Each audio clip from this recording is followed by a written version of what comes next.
ओम शांति। 23 मई 2024 के ईश्वरीय महावाक्य। पहले एक नज़र मुरली के मुख्य पॉइंट पर।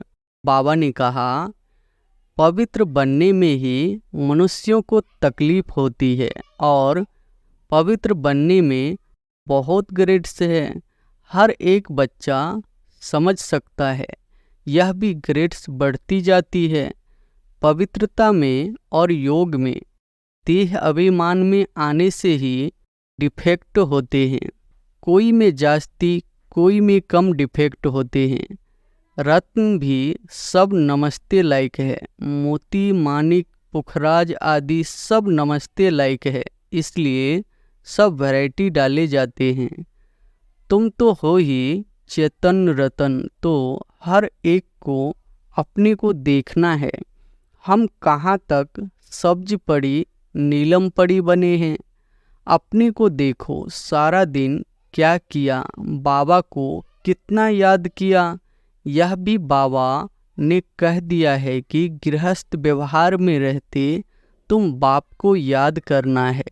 और फिर बाबा ने कहा, उनकी याद में रह रोमांच एकदम खड़े हो जाने चाहिए। परंतु पाप खुद कहते हैं, माया के विघ्न ऐसे हैं जो खुशी में आने नहीं देते हैं। एकदम प्योर डायमंड बनना है। अगर थोड़ा भी डिफेक्ट होगा तो समझ जाएंगे हमारी वैल्यू कम होगी।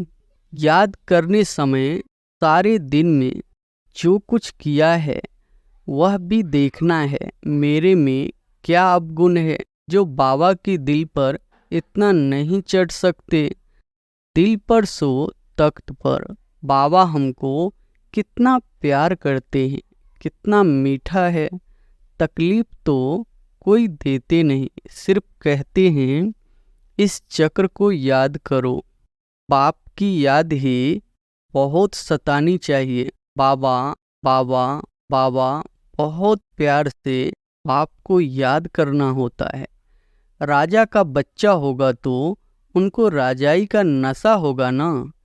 और फिर लास्ट में बाबा ने कहा, दान हमेशा गरीबों को करना है, साहूकारों को नहीं। तुमको आगे चलकर यह सब कुछ करना है।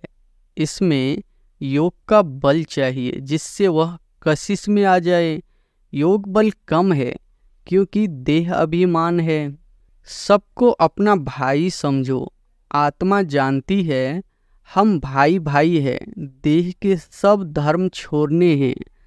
अंत में अगर कुछ भी याद पड़ा तो दंड पड़ जाएगा। इतनी अपनी अवस्था मजबूत बनानी है।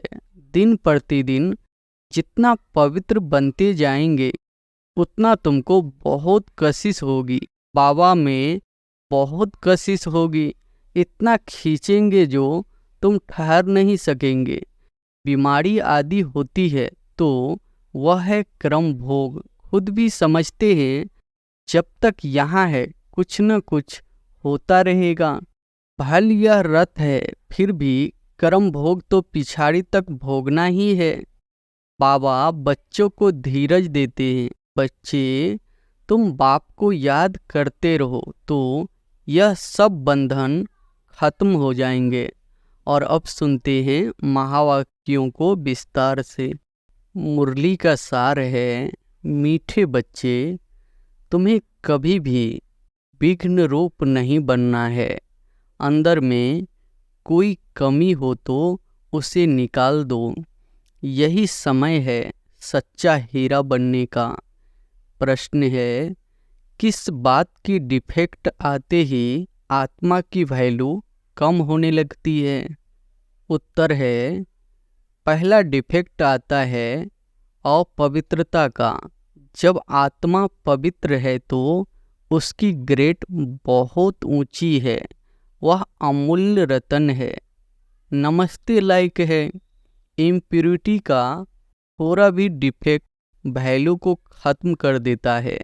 अब तुम्हें बाप समान एवर प्योर हीरा बनना है। बाबा आया है तुम्हें आप समान पवित्र बनाने। पवित्र बच्चों को ही एक बाप की याद सताएगी।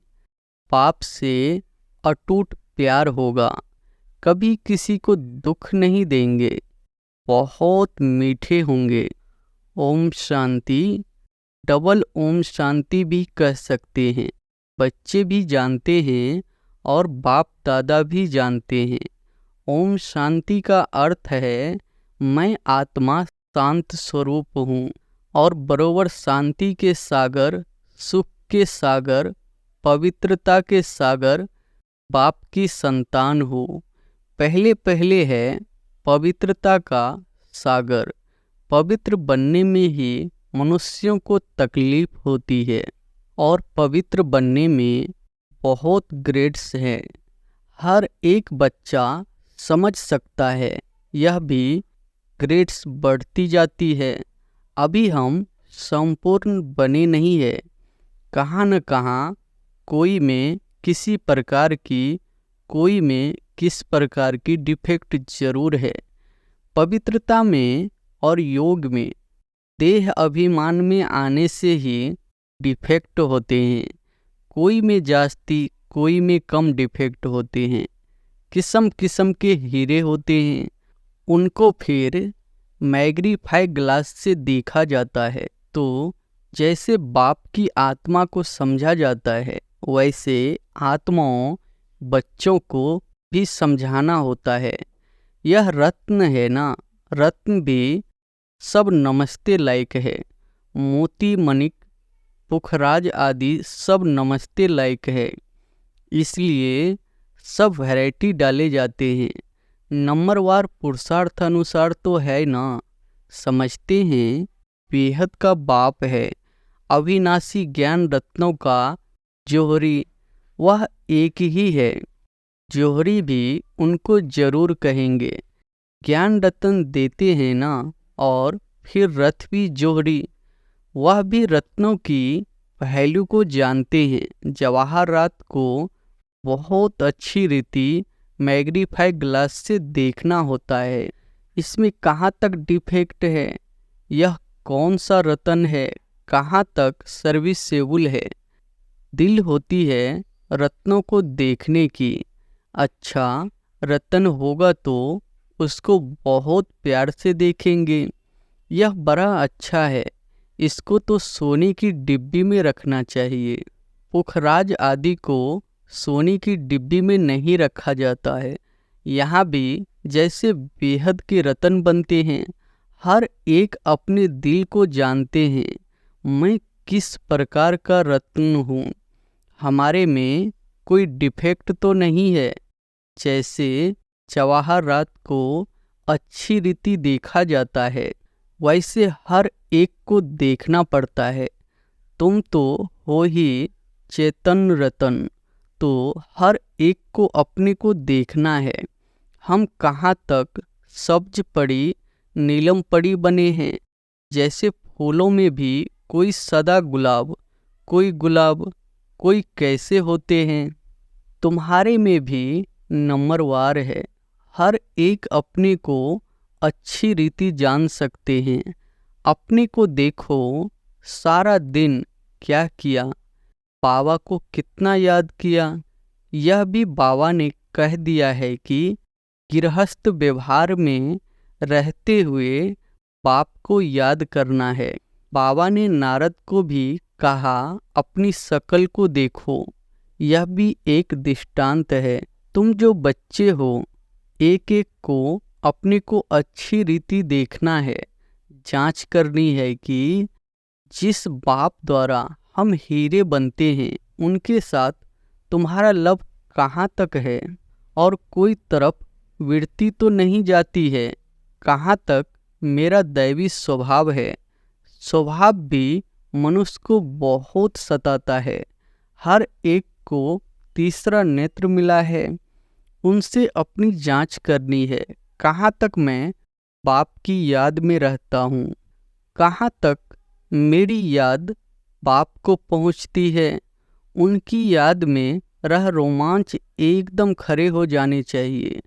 परंतु बाप खुद कहते हैं, माया के विघ्न ऐसे हैं जो खुशी में आने नहीं देते हैं।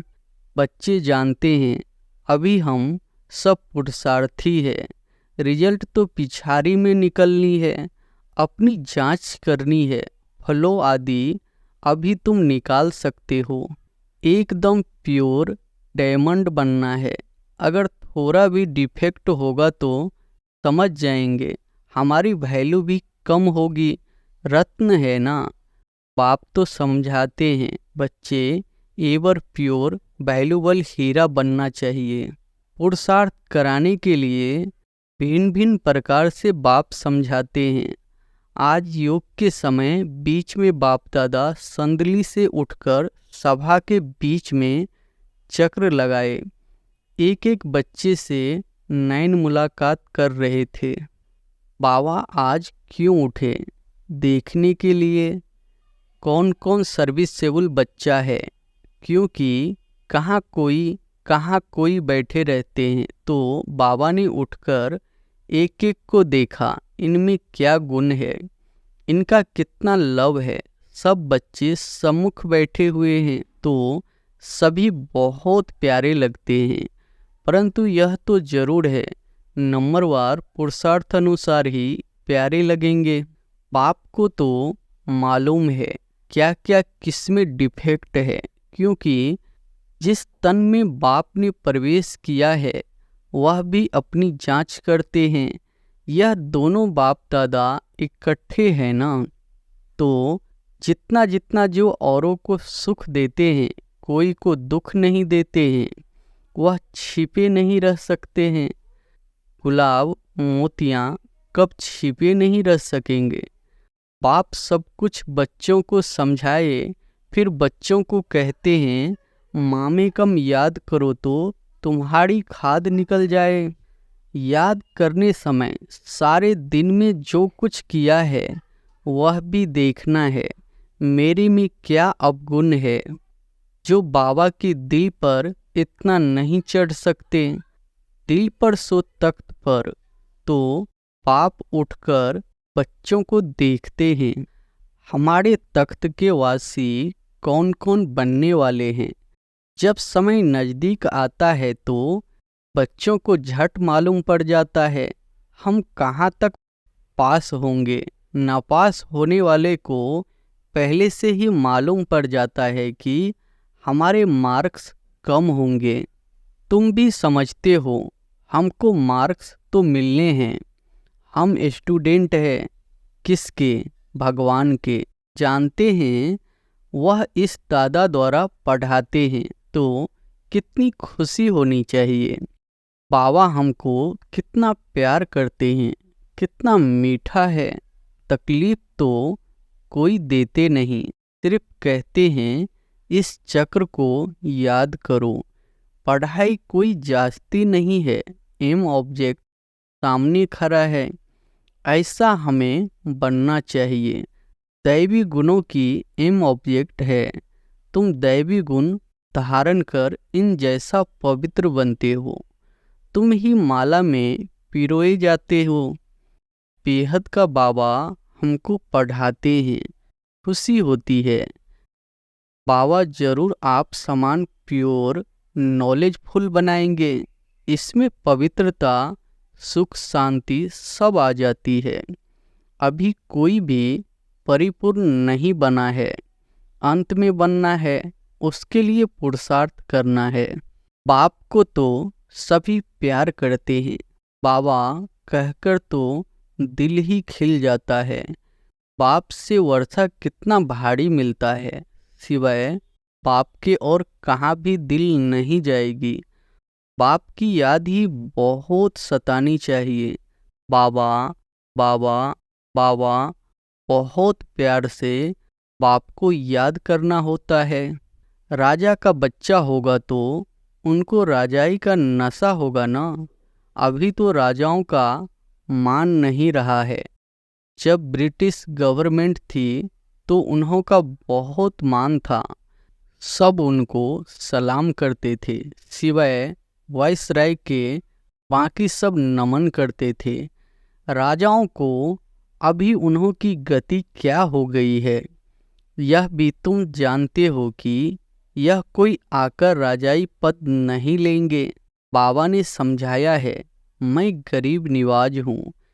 गरीब झट बाप को जान लेते हैं, समझते हैं यह सब कुछ उनका है।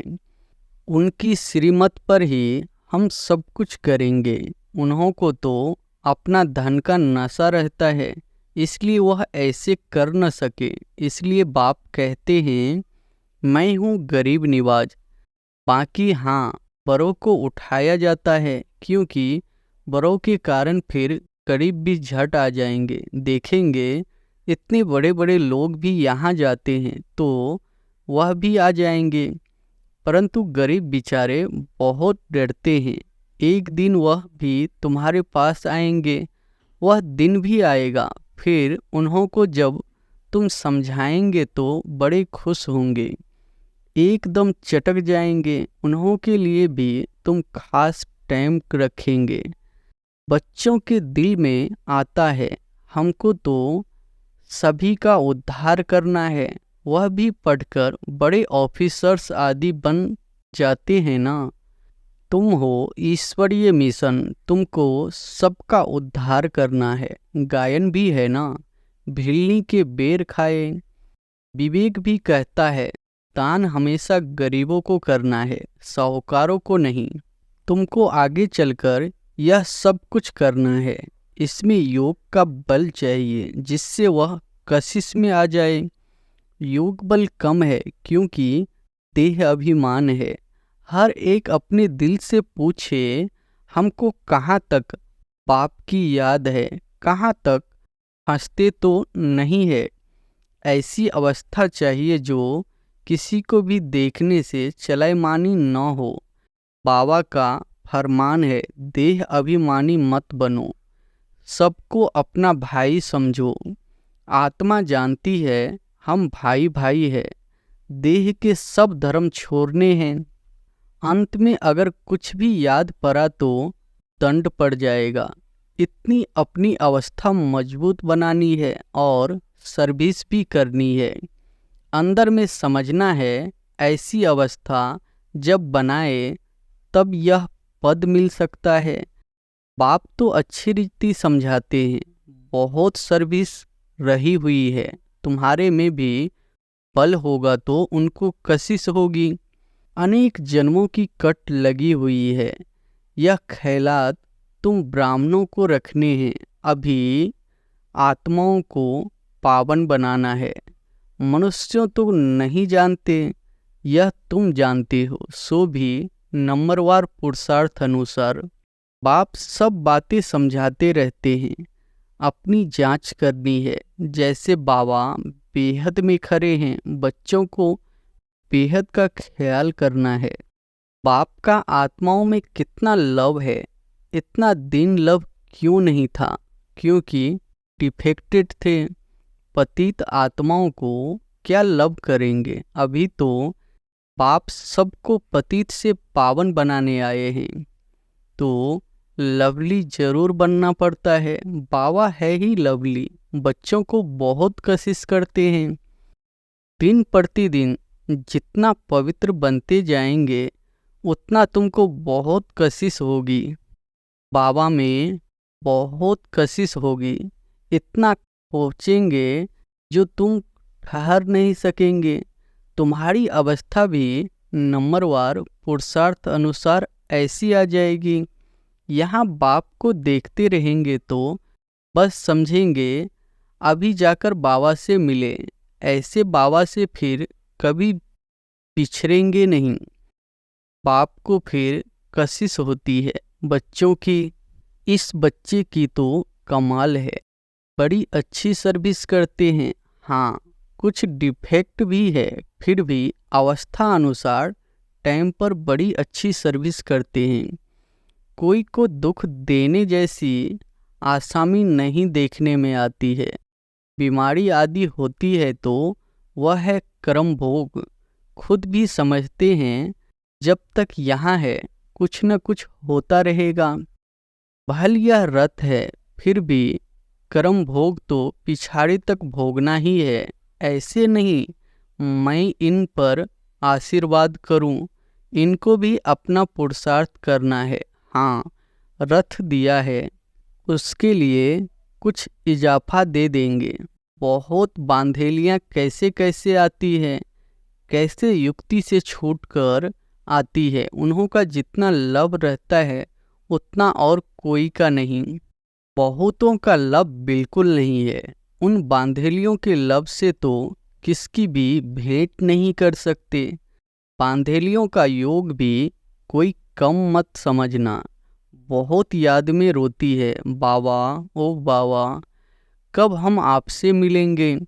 बाबा, विश्व के मालिक बनाने वाले बाबा, आपसे हम कैसे मिलेंगे। ऐसी ऐसी बंधेलियाँ हैं जो प्रेम के आंसू बहाती रहती है। वह उनके दुख के आंसू नहीं है, वह आंसू प्यार के मोती बन जाते हैं। तो उन बंधेलियों का योग कोई कम थोड़े ही है। याद में बहुत तड़पती है। ओ बाबा, हम आपसे कब मिलेंगे।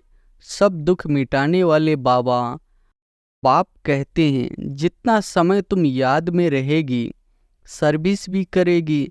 भल कोई बंधन में रहती है, खुद सर्विस नहीं कर सकती, परंतु याद का भी उन्हों का बहुत बल मिलता है। याद में ही सब कुछ समाया हुआ है। तड़पती रहती है, बाबा कब मौका मिलेगा जो हम आपसे मिलेगी। कितनी याद में रहती है। आगे चल दिन प्रतिदिन तुमको जोर से खींच होती रहेगी। स्नान करते, कार्य करते याद में ही रहेंगे। बाबा, कभी वह दिन होगा जो यह बंधन खलास होंगे। बिचारी पूछती रहती है, बाबा यह हमको बहुत तंग करते हैं, क्या करें। बच्चों की पिटाई कर सकते हैं, पाप तो नहीं होगा। पाप कहते हैं आजकल के बच्चे तो ऐसे हैं जो बात मत पूछो। किसको पति से दुख होता है तो अंदर में सोचती है कब यह बंधन छूटे तो हम बाबा से मिले। बाबा, बहुत कड़ा बंधन है, क्या करे। पति का बंधन कब छूटेगा। बस बाबा बाबा करती रहती है। उनकी कशिश तो आती है ना। अबलाएं बहुत सहन करती हैं। बाबा बच्चों को धीरज देते हैं। बच्चे, तुम बाप को याद करते रहो तो यह सब बंधन खत्म हो जाएंगे। अच्छा, मीठे मीठे सिकिलधे बच्चों प्रति माता पिता बाप दादा का याद प्यार और गुड मॉर्निंग। रूहानी बाप की रूहानी बच्चों को नमस्ते। धारणा के लिए मुख्य सार पहली पॉइंट है, अपनी जांच करनी है कि हमारे में कोई अवगुण तो नहीं है। कहाँ तक हमारी याद बाप तक पहुँचती है। हमारा स्वभाव दैवी स्वभाव है, विरती और तरफ भटकती तो नहीं है। दूसरी पॉइंट है, ऐसा लवली बनना है जो बाप को कशिश होती रहे, सबको सुख देना है। प्यार से बाप को याद करना है। वरदान है, साथी को सदा साथ रख, सहयोग का अनुभव करने वाले कंबाइंड रूपधारी भव। साथी को सदा साथ रख, सहयोग का अनुभव करने वाले कंबाइंड रूपधारी भव। सदा आप और बाप ऐसे कंबाइंड रहो जो कोई भी अलग न कर सके। कभी अपने को अकेला नहीं समझो।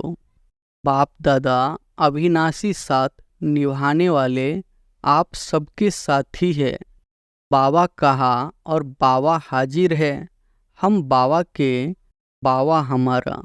बाबा आपकी हर सेवा में सहयोग देने वाले हैं। सिर्फ अपने कंबाइंड स्वरूप के रूहानी नशे में रहो। स्लोगन है, सेवा और स्व उन्नति दोनों का बैलेंस हो तो सदा सफलता मिलती रहेगी। सेवा और स्व उन्नति दोनों का बैलेंस हो तो सदा सफलता मिलती रहेगी। अच्छा, ओम शांति।